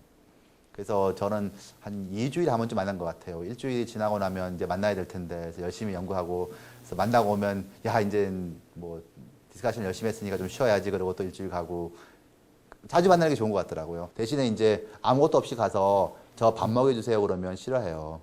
열심히 그 논문을 읽고 가서 이런 데 관심이 있고 이렇더라. 그렇게 해주면 더 좋은 쪽으로 방향을 주시니까. 그리고 또 그렇게 트라이를 해보면 그 사실 그 나이가 드시고 연륜이 있다는 게 다른 것 같아요. 이렇게 못 보던 분야를 많이 보게 해주고 새로운 분야 쪽으로 그 찾아보게 해주고 그런 게 굉장히 좋으니까요. 가능하면 그렇게 많이 해주면 논문 쓸 수 있는 기회도 많아진다는 얘기를 드리고 싶고요. 그다음에 영어는 사실은 뭐 어렵습니다. 미국에서 공부해 보신 박사과정만 받고 돌아오신 분이라 그러면 아마 왜 그 미국에서 박사 받고 온 사람이 영어를 잘 못하는지 알 수 있는 게요. 그러니까 결혼하고 가신 분들 집에서 한국말만 쓰죠. 그다음에 교수랑 일주일에 한 번 만나서 한 시간 정도 얘기하죠. 그리고 수업 시간에 듣기만 하죠. 놀 때 한국 사람들이랑 놀죠. 여행 갈 때 여행 가서 할 수 있는 영어라는 게 뻔하지 않습니까? 그래서 제가 택한 방법은 저는 운이 좋았을 수도 있는데요. 그리고 좀 창피하지만 자랑 같지만 제가 대학원을 다닐 때 그 국제 컨퍼런스를 한국에서 했어요. 제가 듣기에도 한국 교수님들 영어를 너무 못하더라고요. 그래서 왜 못하는지 몰랐어요, 그때는요. 미국에 유학을 와봤더니 아 이래서 못하는구나. 그래서 제가 프라이빗 튜터를 둬가지고 진짜로 열심히 그 발음도 고치고 여기 나오겠지만 이 발음이 틀려도 다 알아들을 수 있어요. 혹시 그 반기문 UN 사무총장님 하신 영어를 들었는지 보셨지 모르겠습니다만은 발음이 좀 틀리게 하지만 또박또박 하고 싶은 말씀을 다 하세요. 그래서 모든 사람이 다 알아들을 수 있고 영어 그래마 거의 안 틀리게 다 말하시고 근데 미국 사람들이 불편하게 들어요. 그래서 지도 교수랑 얘기할 때는 영어에 문제가 하나도 없는데요. 자동차 미케닉한테 가서 영어 하면 영어 잘한다는 얘기를 하거든요. 자동차 미케닉 하는 사람들은 조금 우리나라는 안 그렇겠죠. 많이 안 배운 기계 하는 사람들이니까 외국 사람들의 액센트에 익숙하지도 않고 틀린 발음이면 얘가 무슨 배가 하는지도 아무 말도 몰라요. 또 심지어 사투리도 쓰고 그 사람들이. 그러면 이제 가서 차 맡기는 사람도 힘들고 고쳐주는 사람도 힘들고 이렇게 되는. 그러니까 그 프로나운시에이션이 좋으면 듣는 사람도 굉장히 편하게 들을 수 있어요. 마찬가지로 인토네이션도 마찬가지고요. 그래머도 마찬가지고요. 라이팅도 굉장히 중요하죠. 라이팅은 그래도 조금 쉬운 것 같아요. 왜냐하면 라이팅은 내가 시간을 많이 가지고서 할 수 있잖아요. 고치고 또 고치고 하면 되니까. 또 뭐죠? 절대로 포기하지 마시라고. 영어를 못해서 잡을 못 잡는 사람도 많습니다, 미국에서. 처음에 영어를 하면 머릿속에 한국말이 있고 그걸 번역해야 되잖아요. 영어가 자연스럽게 영어가 나오는 시간이 오거든요. 그렇게 되려고 그러면 일단 듣는 걸 많이 들어야 되고, 문장을 많이 아셔야 되고, 이디엄 같은 것들을. 그러면 뭐 편하게 한국말 하는 것처럼, 우리나라 옛날에 영어책 보면 뭐, How are you doing? 그러면 Fine, thank you 이렇게 나오지 않습니까? 그거 Fine, thank you 내가 생각하고서 말하는 사람 아무도 없잖아요. 그러니까 그렇게 될 때까지 하시면 영어가 좀 자유스러워지고요. 가능하면 친구들한테도 내 영어가 틀리면 좀 고쳐달라고 얘기해주면 그걸 또 좋아하는 친구들도 있어요. 그런 식으로 좀 영어를 많이 하셔서 한국에 오셔서도 영어를 잘하시고 국제학회에 가서 그 자유롭게 영어를 발표할 수 있는 정도는 돼야지 진짜로 가치가 있지 않을까라는 생각을 좀 해봅니다. 그러니까 제가 영어 잘하는 건 절대로 아니에요. 저도 계속 노력하고 있다는 걸 아시면 도움이 될 것 같아요. 컨퍼런스는 아까 말씀드렸지만 그냥 가는 게 아니에요. 놀러 가는 게 아니고요. 사람을 만나서 얘기를 해야 돼요. 그리고 컨퍼런스에 오면 사람들이 기분이 좋아져요. 별로 좀 덜 바쁘거든요. 그래서 굉장히 유명한 사람도 가서 뭐 최근에 너 논문 나온 거 봤더니 재밌더라라고 얘기하기 시작해가지고 그러면 너네 뭐 박사과정 학생들은 어떠냐 별의별 걸 다 물어봐도 다 잘 얘기해줘요. 심지어 좀 친하다 보면 자기 애들 얘기도 많이 하고. 근데 제가 느낀 건데요. 이렇게 컨퍼런스 가서 테크니컬한 걸 얘기하기는 좀 쉬워요. 영어가 좀 늘면. 그러다가 이제 밥 먹는 리셉션에 앉아가지고 뭐 제너럴하게 뭐 풋볼 게임이 어떻고 자기 뭐 합의가 어떻고 그러면 이제 할 말을 잃어가기 시작하는 거죠. 그런 건 영어로 해본 적이 별로 없어요. 좌합을 잡는 게 사실은요. 우리나라도 마찬가지지만 우리나라는 나쁘게 마찬가지인가요? 미국은 좋게 누가 소개해줘서 잡을 잡는 경우가 포스닥 같은 경우에는 거의 대부분입니다. 제가 누구한테 연락을 하겠습니까? 아론 교수한테 전화해갖고 너네 최근에 나오는 박사과정 누가 있느냐. 그래서 받아가지고 인터뷰하고 뽑고 하는 게 많으니까요. 그 교수랑 같이 열심히 일하는 것도 중요하고 또는 또 학교에 가갖고 열심히 딴 사람 만나는 것도 오퍼튜니티를 쌓게 하는 것도 중요하고요. 그래서 어떻게 누구를 알고 있고 어떻게 아는가가 중요하니까 좋은 임프레션을 볼 수 있도록 마지막에 do your homework를 좀 중요하게 하고 싶은데요. 웹사이트가 너무너무 잘 되어 있으니까요. 이 사람이 무슨 연구하는지를 관심 있게 보세요. 인터내셔널 컨퍼런스에 가면 요즘은 중국 학생들이 많이 와요. 근데 발표를 하는데 석사 과정 중의 학생이라고 그러더라고요. 그러면서 이제 UVA 어플라이 하려고 그런다. 그럼 굉장히 임프레시브 하거든요. 그러니까 그렇게 해주는 게 굉장히 좋고 또 그 친구가 저에 대해서 더 많이 알고 싶다 그러면 더 임프레시브 하겠죠. 근데 그 친구는 그냥 저를 모르고 만났는데 UVA 교수라니까 들어본 학교다 그러면서 이제 관심을 보였는데 거꾸로 내가 컨퍼런스 가기 전에 누가 오는지 다 알잖아요. 발표하는 사람들. 웹사이트 가갖고 공부하고서 야 요즘 너 그 베리어블 스피드 리밋에 대해서 연구하는 것 같더라. 이게 어떻게 잘 되고 있느냐. 뭐가 새로운 거냐. 자연스럽게 얘기가 될 수 있으니까요. 그렇게 하는 게 뭐 어드미션 받을 때도 중요하고요. 좌합 잡을 때도 중요하지 않을까. 이게 끝이 아니요. 그다음에 학교 가서 그 학생들의 그 단체들이 많아요. 근데 한국 사람들은 조금 소극적이라서 저도 마찬가지입니다만 그 오피스 같은 거 잘 안 해요. 그 회장을 한다든가 총무를 한다든가 뭐 소셜 체어를 한다든가 그런 걸 하시면 뭐 영어를 못하지만 미국 애들은 상당히 착한 애들이 많아서 잘 도와줘요. 그래서 그런 걸 하면서 리더십도 키우고 영어도 좀 많이 늘고 그래서 가능하시면 학생 오르가나이제이션에 좀 적극적으로 참여하셔갖고 그 발런티 하시는 게 좋을 것 같고요. 그 세미나나 워크숍 같은 게 굉장히 학교에 많이 있습니다. 모르겠습니다. 저는 연구를 시작한 게 지적 호기심이 좀 많아서 시작했다고 말씀을 드렸잖아요. 새로운 걸 알고 싶고 아는 게 재밌는 게 좀 많았거든요. 근데 박사 과정을 하실 분들은 대부분 다 그러시라고 믿습니다. 이 학문이라는 게 재밌는 게 서로 비슷한 걸 많이 하는 것 같아요. 그 컴퓨터 사이언스 하시는 분이나 통계하시는 분들한테 물어보면 데이터 마이닝 같은 것들이 똑같은 이론을 가지고서 서로 다른 쪽에서 다르게 접근한 것 같아요. 그 옵티마이제이션 같은 문제라든가 이런 것들이 경제학에 쓰이죠, 교통에 쓰이죠, 뭐 회로 설계하는 데 쓰이죠. 똑같은 이론들이 굉장히 많은 분야에 똑같이 쓰여지고 있거든요. 그래서 그 재미있어 보이는 토픽이 있으면 세미나에 가셔가지고 그 리서치 방법론을 많이 배울 수 있는 것 같아요. 아, 이 분야에서는 이런 최적화 문제를 이런 방법으로 풀고 있구나. 우리는 이런 밖에 안 풀었는데. 근데 그런 걸 배우시면 쉽게 논문으로 그 적용할 수 있고 또 새로운 분야를 알게 되고 그런 게 좋으니까 공짜니까요. 전부 다 워크숍도 있고 세미나도 있으니까요. 가능하면 많이 참여하셔서 자기가 그 자기 전공 분야만 아는 게 아니라 굉장히 브로드하게 많은 분야를 알 수 있도록 하시면 나중에 많이 도움이 될 겁니다. 그리고 미국이 참 넓은 나라입니다. 여행 많이 하시는 것도 도움이 되는 것 같아요. 여행하면서 새로운 것도 많이 배우고 영어도 좀 많이 늘 수도 있어요. 사실은요.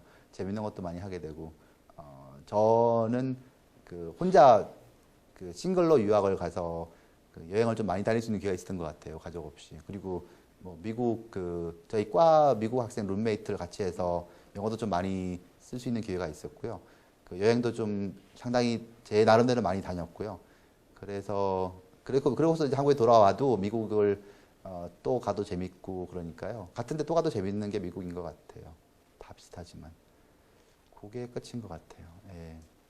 그래서 뭐 중구난방으로 여러 가지 말씀을 드렸습니다만 핵심 포인트 유학생활에서 중요한 거는 제 느낌에 지도교수를 우리나라 스승님처럼 생각하지 마시고요. 가능하면 친구처럼 대도 되는 게 미국이거든요. 지도교수가 들어오면 일어나는 건 저예요. 옆에 애는 안 일어나요. 저희는 안 일어나는 건 이상하잖아요. 그게 굉장히 오랫동안 안 바뀌어졌어요. 그러니까 지도교수가 친구가 아니라 이거는 스승이잖아요. 하늘 같은 스승님. 그래서 친구처럼 지내면 더 재미있는 게 많으니까요. 그리고 박사과정 마치고 이제 잡자 오면 지도교수한테도 이제 first name 부르고 그러거든요. 미국 사람들은. 이렇게 친해져야 되니까 지도교수랑 친해지면 개인적인 것도 많이 알게 되고 연구도 재밌어질 수 있고 대충 여기까지만 하고요. 제 이메일 있으니까요. 이메일로 보내시면 제가 한글로 보내도 되니까요. 제가 성심성의껏 아는 대로 답변을 해드리겠습니다. 다른 질문 있으시면 지금 질문 받아도 될 것 같고요. 예. 안녕하세요. 저는 학부생인 학생인데요. 예. 지금 대학원을 가야 될지 말아야 될지 고민을 하고 있어요. 예. 제가 여쭤보고 싶은 게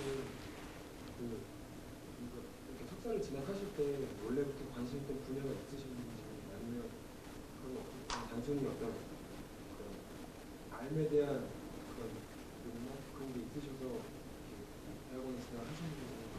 저는 초이스가 재밌었던 게 도시공학과를 나왔습니다. 도시공학과는 크게 세 가지 분야를 하는데요. 도시계획, 교통, 그리고 환경공학 세 가지가 있는데요.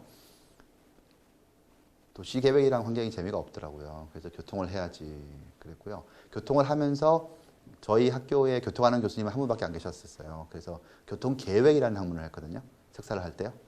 제가 아까도 말씀드렸지만 유학을 가기로 결정을 하고 석사과정을 들어갔는데요. 교통계획을 해봤더니 재미가 없어요. 그래서 유학 가면 교통공학을 해야지 그러고서 유학을 갔습니다. 그래서 뭘 할 건지는 정해놓고 간 것 같은데요. 예. 석사 과정은 한국에서 하시고 박사 과정은 미국에서 하신 거죠? 예. 제가 듣기로 한국 대학원과 미국 대학원 분위기가 많이 다르다고 들었는데 실제로 다니실 때도 그런 걸 느끼셨나요? 예, 좀 말씀드렸지만 한국 석사과정 하면서 하드 트레이닝을 많이 해서 미국 대학교 생활은 쉬웠습니다. 영어 빼고는 어려운 게 없었던 것 같은데요. 예.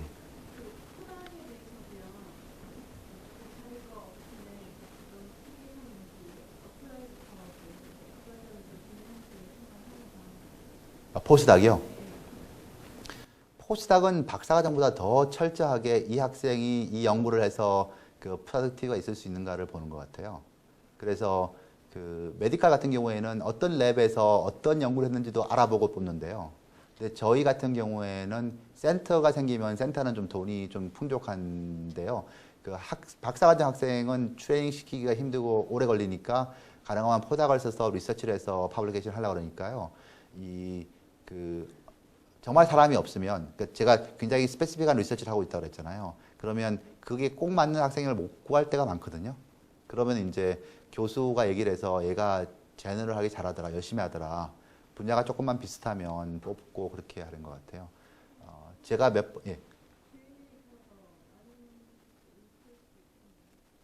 포스닥을 하는 게요. 예, 그렇죠. 예.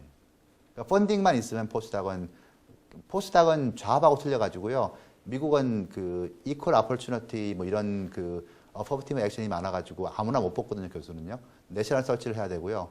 리서치 사이언티스트도 마찬가지고요. 근데 포스닥은 학생의 연장이기 때문에 내일이라도 돈만 있으면 뽑을 수 있어요. 그래서 좀 자유롭고요. 좋은 사람을 뽑으려고 한다는 게 더 키포인트 같아요. 저 영어 점수 관해서 좀 여쭤보려고 하는데요. 저 생물학을 미생물학을 전공하고 있는데 그 학교마다 그 영어의 커트라인이나 퀄리피케이션에 대한 조건이 다 다르더라고요. 예.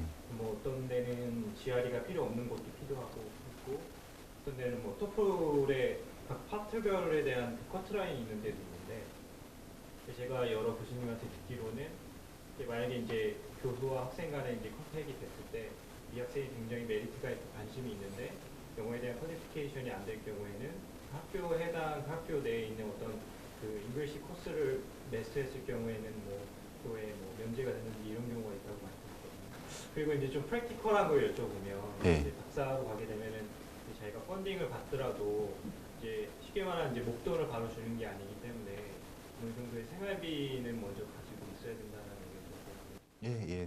그 박사과정 제가 유학 갔을 때 한 달에 800불 줬던 것 같아요. 그 졸업할 때는 한 1000불 좀 넘게 줬고요. 근데 그때 당시에 그 아파트먼트 투베드룸이 한 400불 정도 했던 것 같거든요. 그래서 먹고 남아요, 사실은요. 혼자 가면. 근데 가족이 가면 거의 대부분이 모자란다 그러더라고요. 근데 차 사야 되잖아요. 보통 미국은 차 있으니까. 그래서 그 정도 생활비는 전 잘 기억 안 납니다만 15,000불, 20,000불 좀 들고 가서 차 사고 그냥 생활했던 것 같은 기억이 나는데요. 그리고 GRE 점수하고 토플 점수 조금만 더 부연 설명을 드리면요. 그 학교의 리퀘어먼트 점수잖아요. GRE하고 토플이요. 그래서 토플은 스코어가 조금 미니멈을 못 넘기면 ES를 들으면 컨디셔널 하게 받아주는 경우가 많고요. GRE가 나쁠 때는 이 GRE하고 GPA가 나쁠 때는요. 과에서는 크게 신경을 안 쓰는데요. 그 공대에서 신경을 많이 쓰는 경우가 많습니다. 왜냐하면 공대의 그 랭킹을 매길 때 입학한 학생들의 GRE랑 GPA가 들어간대요. 토플은 안 들어가요. 토플은 인터내셔널만 들어가잖아요. 그래서 너무 나쁜 애를 레커멘데이션 해달라 그러면 싫어해요. 그래서 조금은 잘 받아주시는 게 유리할 겁니다. 그리고 저희 코세 홈페이지에 보면 많은 회원분들이 외국에 계신 회원분들이 많아요. 연구소에 관련된 것도 정보도 공유할 수 있으니까요. 저희 홈페이지 많이 이용해 주세요.